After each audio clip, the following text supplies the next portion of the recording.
Graça e paz, amados irmãos. Agora melhorou. Eu convido a que abram comigo as suas Bíblias no Evangelho de Marcos, lá no capítulo 10. E a gente vai proceder com a leitura do primeiro verso até o verso 16.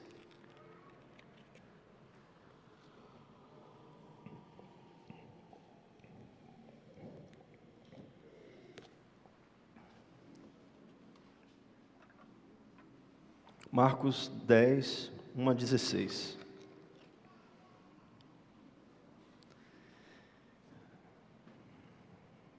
Eu vou fazer a leitura, meus irmãos, e os irmãos acompanham visualmente comigo. Levantando-se Jesus, foi dali para o território da Judéia, além do Jordão, e outra vez as multidões se reuniram junto a ele, e de novo, ele as ensinava segundo o seu costume. E aproximando-se alguns fariseus, o experimentaram, perguntando-lhe: é lícito ao marido repudiar sua esposa? Ele lhes respondeu: que vos ordenou Moisés? Tornaram eles: Moisés permitiu lavrar carta de divórcio e repudiar. Mas Jesus lhes disse: por causa da dureza do vosso coração, ele vos deixou escrito esse mandamento. Porém, desde o princípio da criação, Deus os fez homem e mulher. Por isso, deixará o homem a seu pai e sua mãe, e unir-se-á à sua mulher, e com sua mulher serão os dois uma só carne, de modo que já não são dois, mas uma só carne. Portanto, o que Deus ajuntou, não separe o homem. Em casa, voltaram os discípulos a interrogá-lo sobre este assunto, e ele lhes disse: quem repudiar sua mulher e casar com outra comete adultério contra aquela. E, se ela repudiar seu marido e casar com outro, comete adultério. Então, lhe trouxeram algumas crianças para que as tocasse, mas os discípulos os repreendiam. Jesus, porém, vendo isto, indignou-se e disse-lhes: deixai vir a mim os pequeninos, não os embaraceis, porque dos tais é o reino de Deus. Em verdade vos digo, quem não recebeu o reino de Deus como uma criança, de maneira nenhuma entrará nele. Então, tomando-as nos braços e impondo-lhes as mãos, as abençoava. Vamos orar. Santo Deus, Todo-Poderoso e Eterno, estamos mais uma noite aqui, Senhor, diante da Tua Palavra, com os corações, Senhor, quebrantados, desejosos de aprender mais de Ti. Vem pelo Teu Espírito, Senhor, comunicar a Tua vontade aos nossos corações. Sabemos, ó Deus, que temos uma necessidade de ouvir a Tua voz. Há em nós, Senhor, mais do que um sentimento de que Tu falas conosco. E Tu falas, Senhor, através da Tua palavra. Fala conosco aqui, esta noite. É isso que nós Te oramos e agradecemos, desde já, em Cristo Jesus. Amém e amém. Amados irmãos, se você tiver com a sua Bíblia aberta aí, e observar o texto anterior de Marcos 9, aí 30 a 50, você vai ver que ele trata, especialmente assim, do modelo de discipulado de Jesus.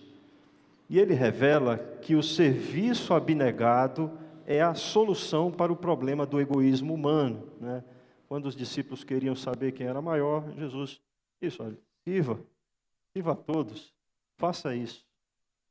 O texto consecutivo, agora, em Marcos 10, 1 a 16, a gente tem o relato do momento em que Jesus foi inquirido pelos fariseus a respeito do divórcio.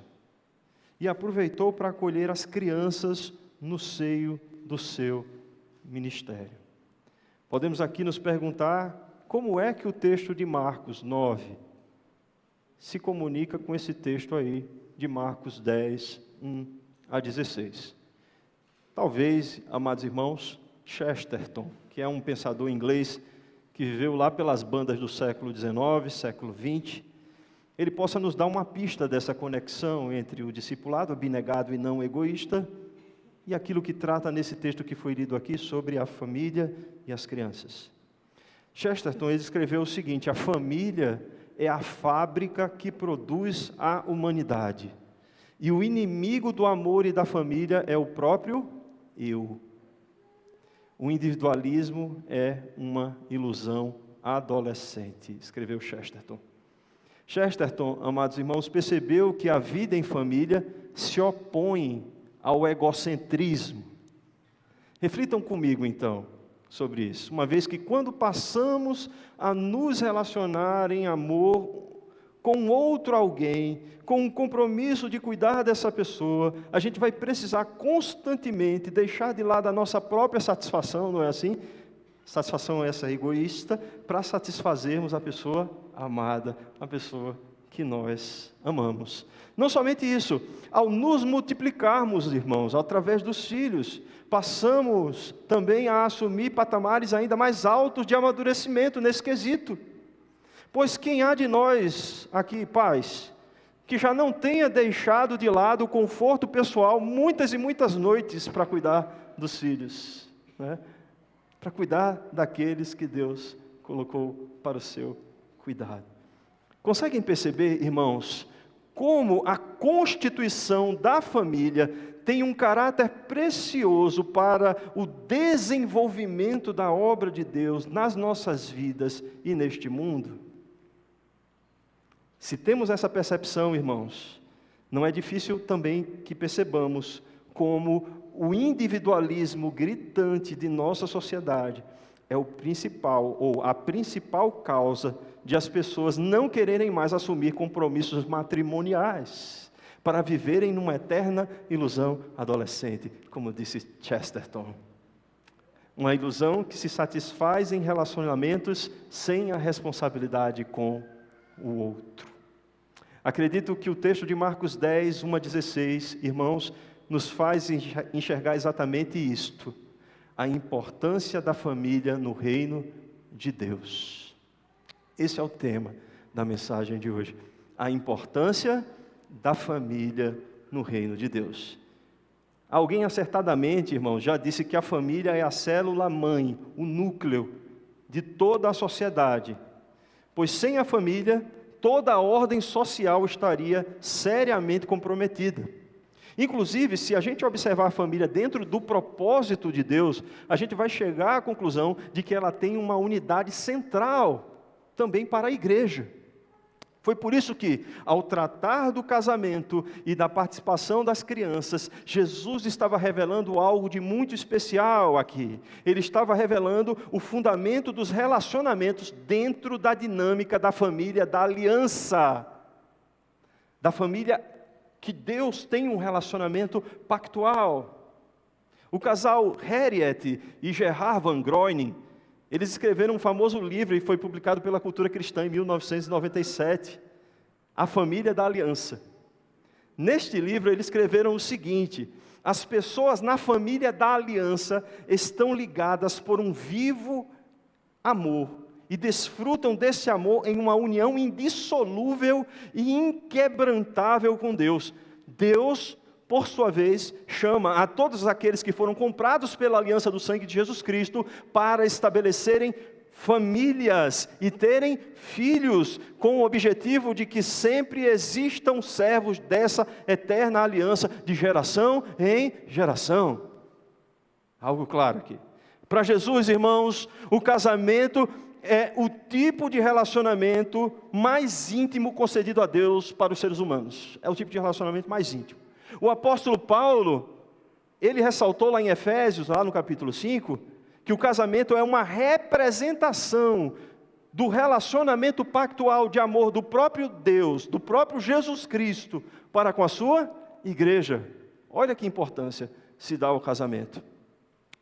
E como nós bem sabemos, o fruto da união conjugal entre um homem e uma mulher são os filhos.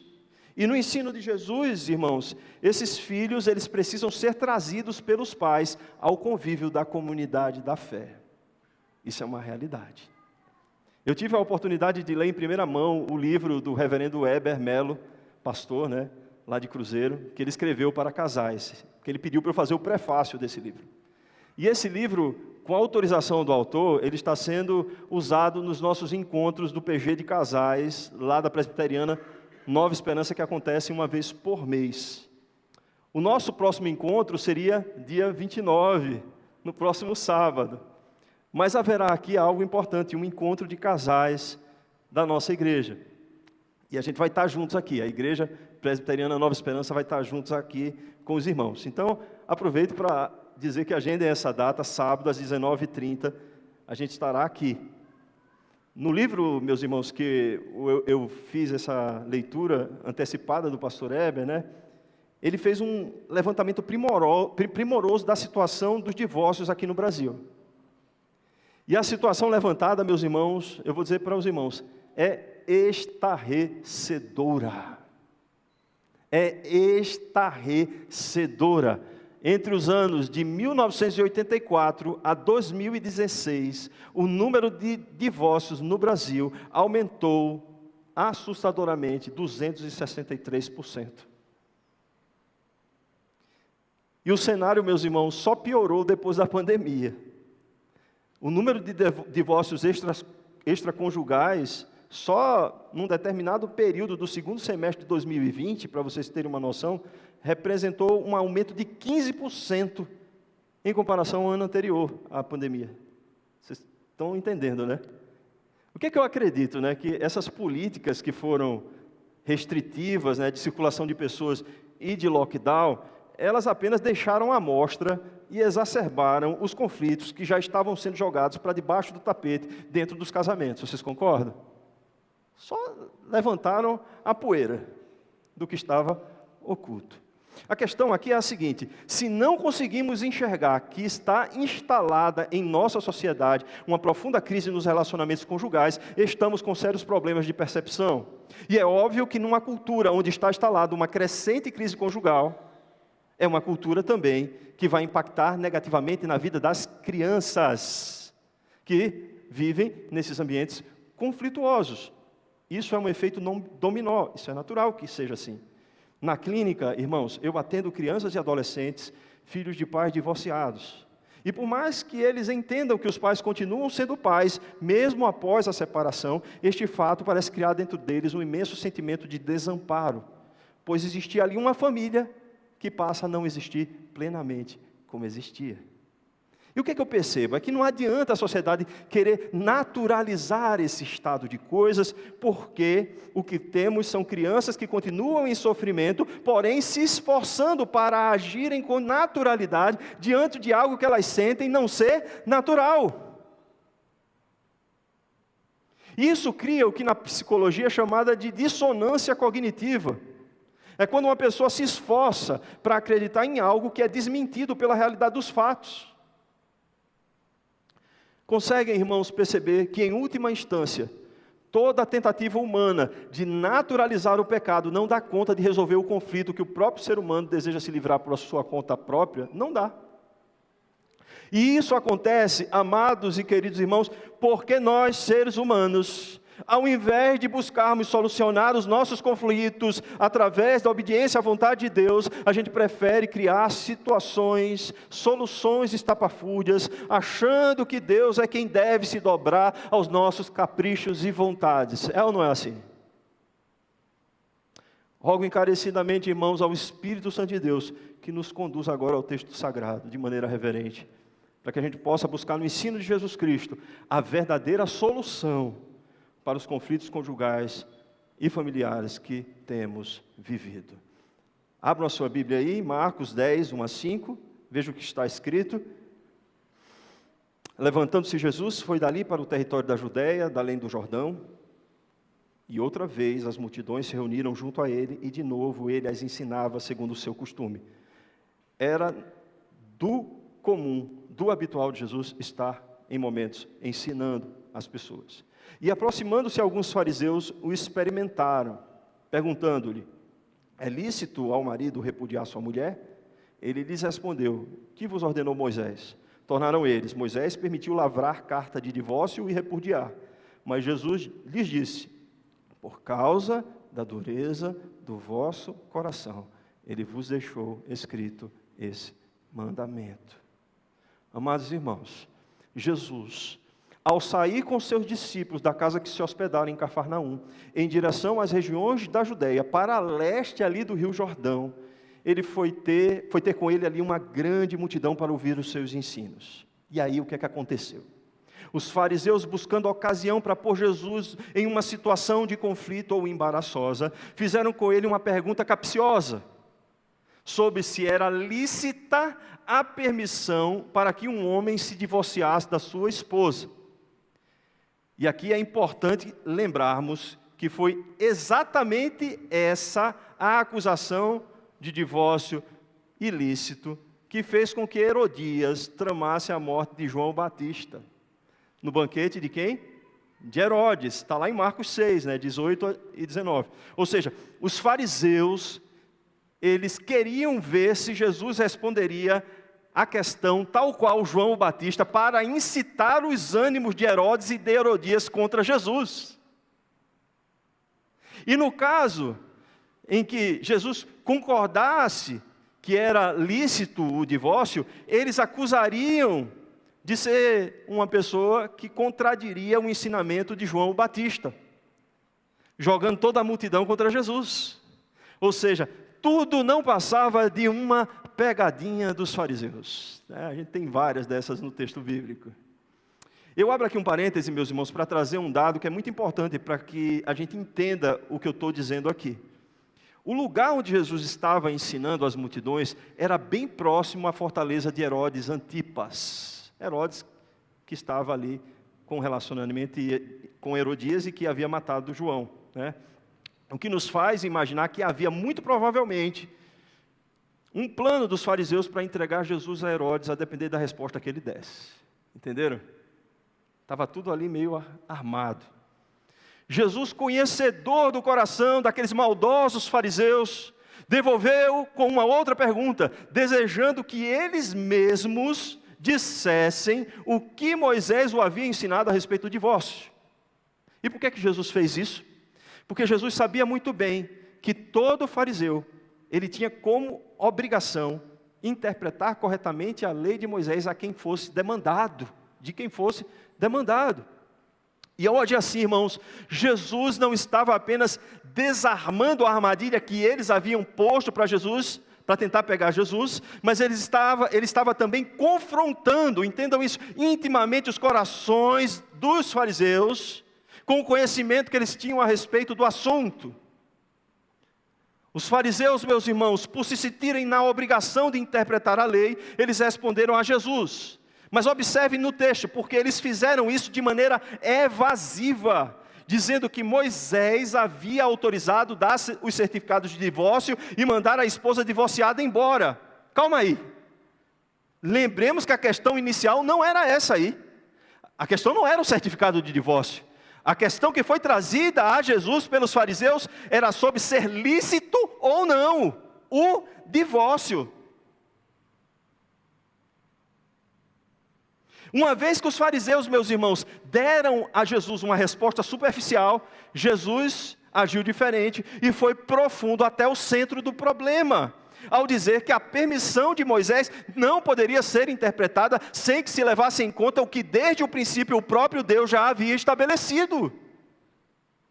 Irmãos, segundo a interpretação de Jesus, a autorização dada por Moisés era em função da dureza do coração, ou seja, do pecado, da falta de sensibilidade para se ouvir e obedecer a Deus.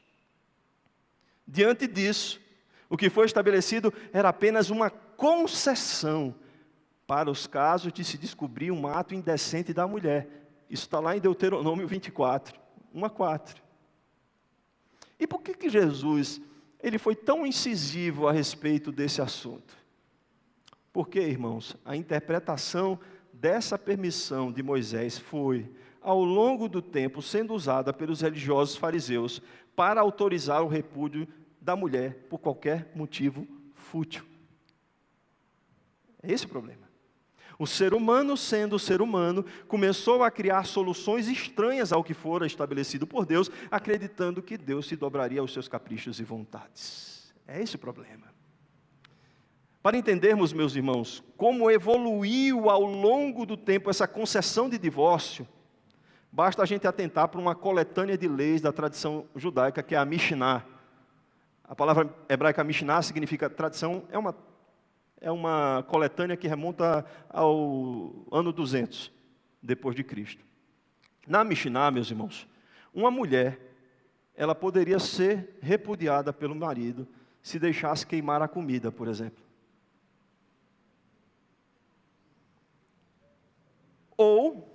Ou, se o marido considerasse uma outra mulher mais atraente que a sua esposa, ela poderia também ser repudiada. Está na Mishnah. Ora, esse tipo de atitude, meus irmãos, é a de alguém que não levava em conta um fundamento pactual que foi dado pelo próprio Deus. É essa a questão.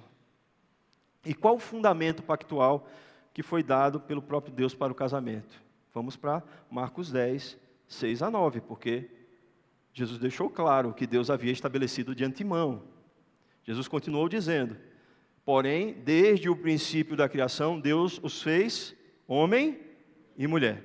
Por isso deixará o homem a seu pai e a sua mãe e unir-se-á a sua mulher, e com a sua mulher serão os dois uma só carne. De modo que já não são dois, mas uma só carne. Portanto, o que Deus ajuntou, não separe o homem. Irmãos, temos aqui detalhados quais os elementos pactuais do casamento que estão alinhados ao princípio de Deus. O primeiro desses elementos aqui é que o casamento deve ser heterossexual, entre um ser humano do sexo masculino e um ser humano do sexo feminino. Deus os fez homem.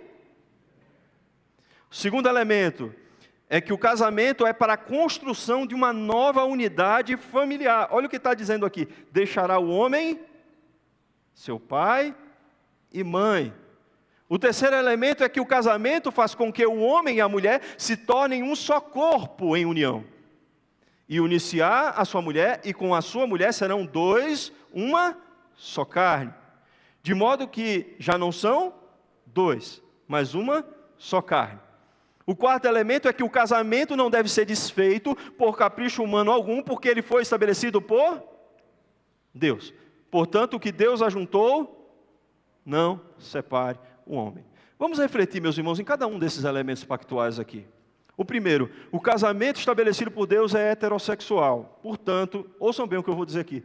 Não existe casamento de homem com homem, nem casamento de mulher com mulher, mesmo que o homem não aceite que ele é homem e a mulher não aceite que ela é mulher. E mesmo que as autoridades civis legalizem o casamento entre pessoas do mesmo sexo, esse tipo de união, biblicamente, não é casamento. Entenderam? Nós, seres humanos, meus irmãos, podemos inventar o que nós quisermos, mas Deus não vai se dobrar aos nossos caprichos e vontades. Dessa forma, o que Deus estabeleceu é a única verdade que deve servir para nós como critério. Se eu não aceito, se eu não concordo, se eu não acredito, se eu entendo que isso é homofobia, o problema é meu. E não é meu com ninguém, é meu com Deus. Segundo, meus irmãos, o casamento é a construção de uma nova unidade familiar. Entende-se que tanto o homem quanto a mulher devem considerar que há aqui um deixar, que não pode ser ignorado.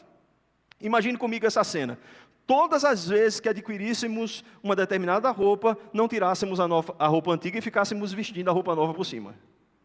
Seria algo, no mínimo, esquisito, não é verdade? Não tirarmos a roupa velha, vestimos por cima a nova. Porque é natural, meus irmãos, se pensar que para usar uma roupa nova, é preciso primeiro se despir da antiga. Esse elemento que eu estou tratando aqui, leva os cônjuges a uma responsabilidade maior com a nova família que está sendo formada. É preciso que os casais vistam a camisa da nova família. Portanto, entendam isso, meus irmãos, é inadequado considerar em maior estima a casa dos pais que a própria família. Há muitos cônjuges que parecem ainda que não se deram conta disso, vivendo debaixo da barra da saia da mãe, ou recebendo mesada do pai, eternos adolescentes. Tem homem casado que tatua no braço amor de verdade só de mãe. Isso é falta de compreensão da vontade de Deus, meus irmãos. Tem mulher que constantemente leva as queixas bobas do relacionamento aos ouvidos dos pais, ao invés de tentar resolver no ambiente familiar. Do outro lado, esse deixar, meus irmãos, no texto bíblico, não implica abandonar os pais quando eles precisarem da nossa ajuda e apoio. Isso seria negligência. E o próprio Jesus condenou esse tipo de atitude. Está lá em Marcos 7, 11 a 13.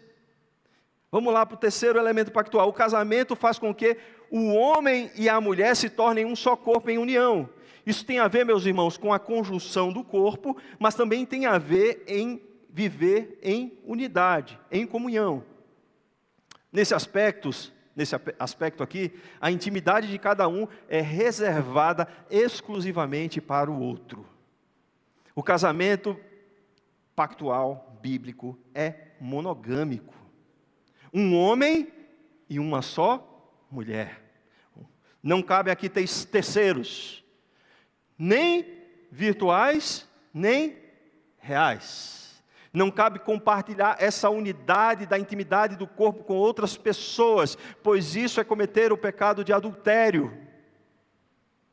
No que se refere também a essa união, é coerente se considerar que os projetos, as finanças, os prazeres e até mesmo os sofrimentos enfrentados devem ser compartilhados, pois nenhum dos cônjuges vive mais para si mesmo, mas ambos vivem em função desta união.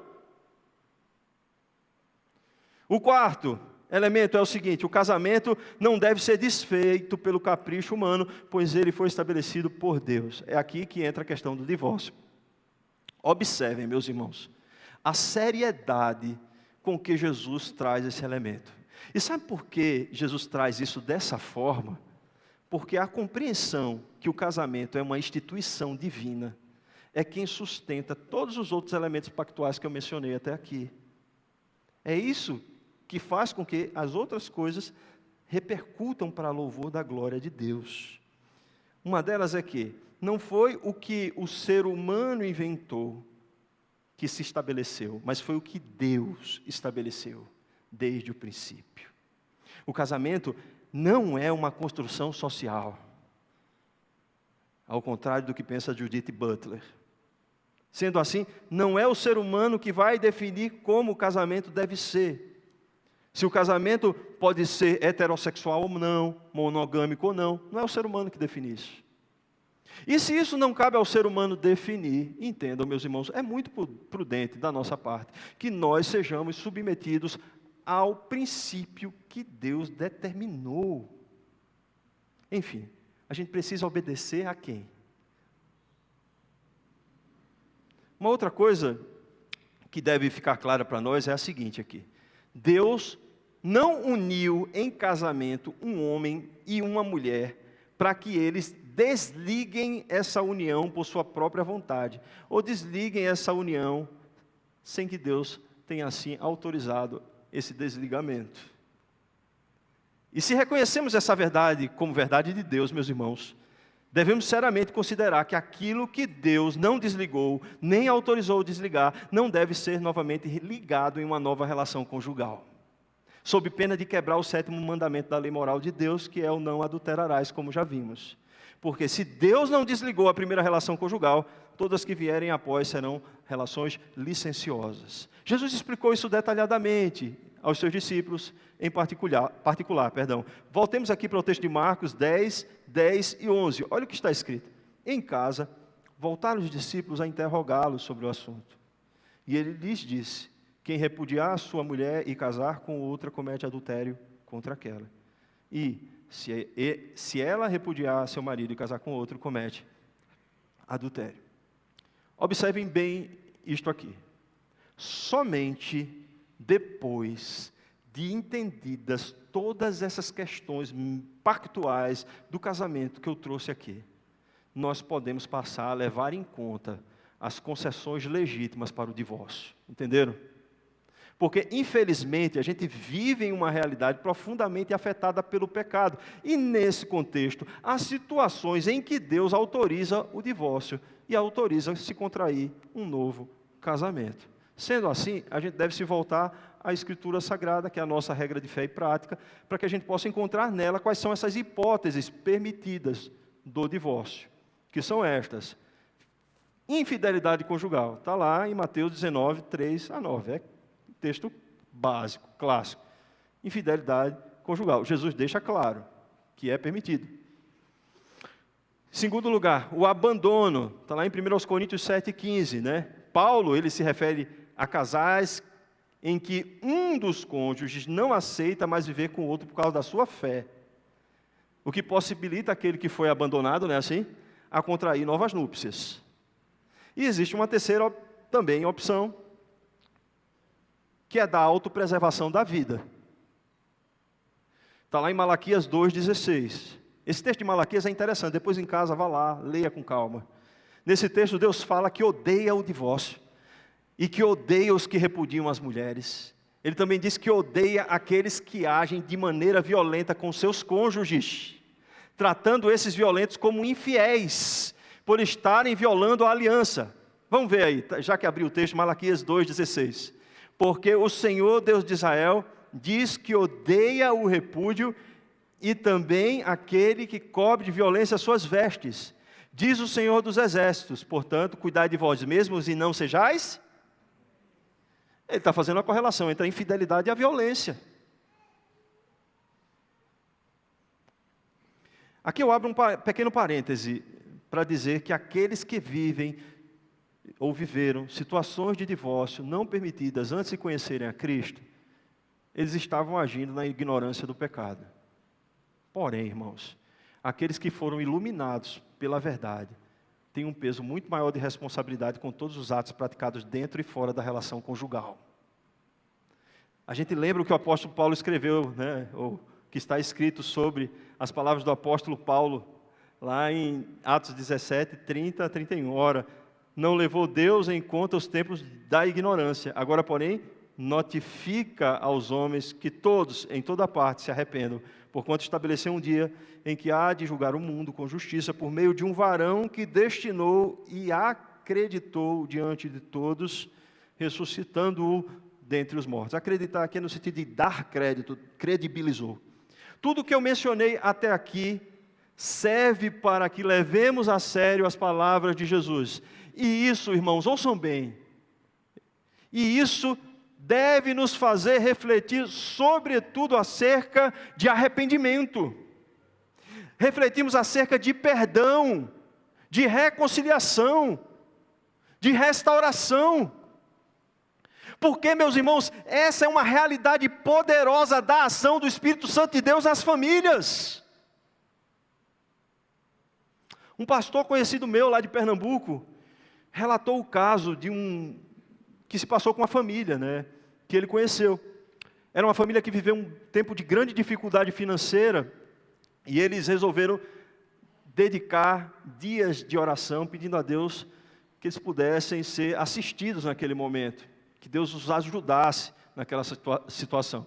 E aconteceu que, em resposta às orações, o pai de família descobriu uma oportunidade de negócio que estava surgindo. E eles foram lá e fizeram uma fabriqueta na casa deles e começaram a fazer os produtos e venderem. Só que o negócio foi dando tão certo, que aos poucos ele começou a ter que alugar um espaço maior, saiu dali e foi se desenvolvendo essa empresa, transformando-se numa fábrica ali com muitos funcionários. Interessante é que aos poucos aquele homem que pediu a Deus tudo isso, homem que era um homem piedoso, passou a estar muito ocupado com a atividade profissional, deixando de ir aos cultos com a família, deixando de fazer os cultos domésticos, alegando cansaço. E, além disso, o seu sucesso nos negócios fez com que muitas mulheres passassem ali a sediar, inclusive dentro da empresa dele. Ocorreu que esse homem, meus irmãos, passou a viver uma vida promíscua, saindo com várias mulheres, ao passo que mentia para sua esposa ao chegar em casa tarde, dizendo que isso era devido às exigências do trabalho. Desculpa, esfarrapada. A esposa, meus irmãos, era uma mulher sábia, e ela, percebendo aquela frieza espiritual do marido, começou a orar por ele, começou a interceder por ele, pedindo que Deus reavivasse a fé do marido. Ela mesmo, assim, sentindo que o seu marido não era mais o mesmo homem de Deus, sempre tratou aquele marido de maneira honrosa e acolhedora. Além disso, essa mulher piedosa transmitia ao filho de 8 anos uma imagem do pai como sendo de um homem honesto, trabalhador, que se esforçava para aquela família, que dava o melhor para o conforto com que eles viviam. Um certo dia, meus irmãos, ela sentiu uma forte vontade em seu coração, um forte desejo de perguntar ao marido se ele poderia se esforçar para chegar mais cedo em casa, porque ela tinha acabado de preparar um prato que ele gostava muito. E ele, de cara, de pronto, respondeu que não seria possível, porque ele tinha muitos compromissos e, infelizmente, só chegaria em casa mais tarde. Como era de costume dele, meus irmãos, ele começou a ligar desde o início da tarde para as mulheres com quem ele saía. Mas algo incrivelmente aconteceu neste dia. Nenhuma delas estava disponível. No fim da tarde, ele se convenceu de chegar em casa mais cedo. E ligou para sua esposa para avisar. A esposa entendeu isso como um agir de Deus em resposta às suas orações. Essa esposa, irmãos, parou e preparou ali uma mesa com todo cuidado e carinho. Avisou ao filho que o pai viria, o menino se encheu de alegria, né? Seu marido chegou em casa, tomou banho, e logo em seguida foram todos jantar. Ao final, a esposa pediu para que o marido levasse o seu filho até o quarto, para que pudesse colocar ele para dormir. O marido, meus irmãos, de mãos dadas com o filho, foi até o quarto, pôs o menino da cama e lhe deu um beijo. E antes que esse pai saísse do quarto, aquela criança pediu para que o pai lesse uma história da Bíblia, como era de costume a sua mãe fazer. O pai, constrangido e sem querer ler a Bíblia, disse que ele estava com a vista cansada e que não conseguiria ler. Daí o filho pediu ao pai que então fizesse uma oração. O pai, mais uma vez constrangido, disse que havia tido um dia muito difícil ao filho, um dia de trabalho muito intenso, e que oraria com o filho um outro dia. Aquela criança, olhando para o pai, disse a ele: pai, já que o senhor teve um dia tão difícil assim de trabalho, lá no Nordeste não é pai não, é painho. Painho, já que você teve um dia assim tão difícil de trabalho, sou eu que vou orar hoje. Vamos dobrar os joelhos aqui juntos e vamos orar? E aí o pai, não vendo como fugir daquela situação, dobrou o joelho junto com o filho à beira da cama, ali, e ouviu do filho a seguinte oração: Papai do céu, muito obrigado pela vida do meu pai. Muito obrigado por ele ser um homem honesto e trabalhador, que cuida de nós e da melhor forma possível da nossa família. Papai do céu, eu lhe peço do fundo do meu coração que quando eu crescer, eu seja um homem igualzinho ao meu pai. Quando ele disse isso, quando o menino falou essas palavras, o pai deu um grito. Imediatamente disse ao menino: não, meu filho, não queira ser como eu. Esse homem, meus irmãos, pôs o filho para dormir, enquanto o Espírito Santo de Deus compungia o seu coração em arrependimento. Saindo daquele quarto, aquele homem se dirigiu até a cozinha, deu um abraço em sua esposa e pediu perdão por todo o mal que ele estava fazendo a ela e à sua família. Essa mulher, mesmo sofrendo por causa daquela situação, concedeu ao marido perdão e fez com ele uma oração de reconciliação diante de Deus, agradecendo ao Senhor Jesus Cristo por ter restaurado a vida do seu marido e a comunhão com Deus. Esse homem, meus irmãos, se tornou um servo piedoso de Deus, trabalhando na obra do Senhor com foco na restauração das famílias. A pergunta que eu faço aqui aos irmãos nesta noite é a seguinte: cremos ou não cremos que o Deus que restaurou essa família é o mesmo Deus que também restaura as nossas famílias? Se cremos, meus irmãos, a pergunta que eu faço é: temos orado a Deus neste propósito? Porque se não temos orado, talvez mesmo dizendo que cremos, pode ser que o nosso comportamento diga o contrário. Oremos a Deus, busquemos a face do Senhor, meus irmãos, para a restauração das nossas famílias. Esse testemunho me faz crer que mesmo com as opções bíblicas de concessão do divórcio, ainda existe esperança para relacionamentos conjugais fraturados pelo pecado, pois para Deus não há nada impossível. Vamos voltar aqui para o texto de Marcos 10, 13 a 16. Então, lhe trouxeram algumas crianças para que tocassem, mas os discípulos os repreendiam. Jesus, porém, vendo isso, indignou-se e disse-lhes: deixai vir a mim os pequeninos, não os embaraceis, porque dos tais é o reino de Deus. Em verdade vos digo, quem não recebeu o reino de Deus como uma criança, de maneira alguma entrará nele. Então, tomando-as nos braços e impondo-lhes as mãos, as abençoava. Queridos, aí ainda no Evangelho de Marcos 9, 36 e 37, Jesus usou o exemplo de uma criança que ele tomou em seu colo para ensinar aos discípulos sobre a necessidade de receber a ele como quem recebe a uma criança. No texto de Marcos 10, o termo utilizado aí para se referir à criança em grego é paidion. Esse termo abrangia a criança de 8 dias até 12 anos de idade. E quando a gente lê essa porção do Evangelho, a gente encontra os discípulos criando impedimentos, embaraços, para que as crianças não fossem levadas a Jesus e recebidas por ele. Coisa interessante isso. Os discípulos que foram ensinados através do exemplo de uma criança estavam impedindo as crianças de se aproximarem de Jesus. Eles tinham visto Jesus tomar uma criança nos braços para explicar uma verdade espiritual, agora eles estavam criando obstáculos para que isso acontecesse. E Jesus, meus irmãos, ficou indignado com aquela atitude. Jesus repreendeu os seus discípulos para que as crianças tivessem livre acesso a Ele. Jesus também aproveitou a oportunidade para instruí-los novamente a respeito de que o reino de Deus pertence aos que são como aqueles pequeninos. Ao final, temos Jesus abençoando as crianças que foram trazidas até Ele. Irmãos, embora a grande maioria daqueles pais ali, que levassem os seus filhos para serem abençoados por Jesus, fossem judeus, e tivessem criado as crianças no cumprimento das leis rituais, eles viam algo de especial em Jesus, e por isso levavam seus filhos até Ele. Jesus, ao receber essas crianças, estava com isso, demonstrando de maneira concreta que todos os aspectos da aliança convergiam para Ele. Sendo assim, ouçam bem, mesmo que aqueles pais não tivessem plena consciência do que estavam fazendo, eles estavam em fé, entregando seus filhos na mão de Jesus Cristo, levando os seus filhos ao único por meio de quem os dons da aliança são repassados de geração em geração. Agora reflitam comigo, será que nós, pais, temos feito o mesmo com os nossos filhos? Nós que cremos em Jesus Cristo e temos plena consciência da aliança que foi realizada por sua morte e ressurreição, como temos orientado a fé dos nossos filhos, meus irmãos? Será que estamos agindo sem perceber como os discípulos, impedindo que os nossos filhos se aproximem de Jesus por conta do nosso comportamento e do nosso exemplo? Ou será que temos agido como aqueles que levam os seus filhos até Jesus Cristo, para que eles possam ser abençoados pelas santas mãos do Salvador? Irmãos, parem e pensem, isso é sério. A gente vive num mundo que a gente está sempre fazendo tanta coisa que a gente não para pensar. Mas vamos parar agora. Pais, mães, vamos pensar. Temos orado com os nossos filhos? Temos lido a palavra de Deus com eles? Temos realizado o culto do lar, o culto doméstico? Temos trazido ele ao culto congregacional?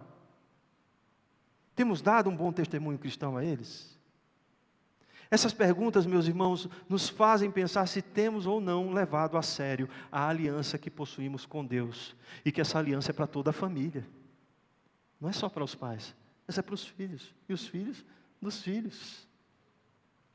Queridos e amados irmãos, que não saiamos daqui essa noite sem a convicção da importância da família no reino de Deus. Que Deus possa, meus irmãos, nos advertir através da sua palavra, para que não negligenciemos a nossa responsabilidade como pais, como cônjuges. Que o Espírito Santo de Deus nos faça perceber muitas e quantas vezes sejam necessárias a dureza do nosso coração, para que a gente possa se arrepender. E sabe por que eu oro nesse sentido, meus irmãos? Eu faço isso para que a tragédia da nossa sociedade não se reflita também na vida das nossas famílias. Que o Deus triuno, Pai, Filho e Espírito Santo, restaure as nossas famílias para a glória do seu santo nome. Amém?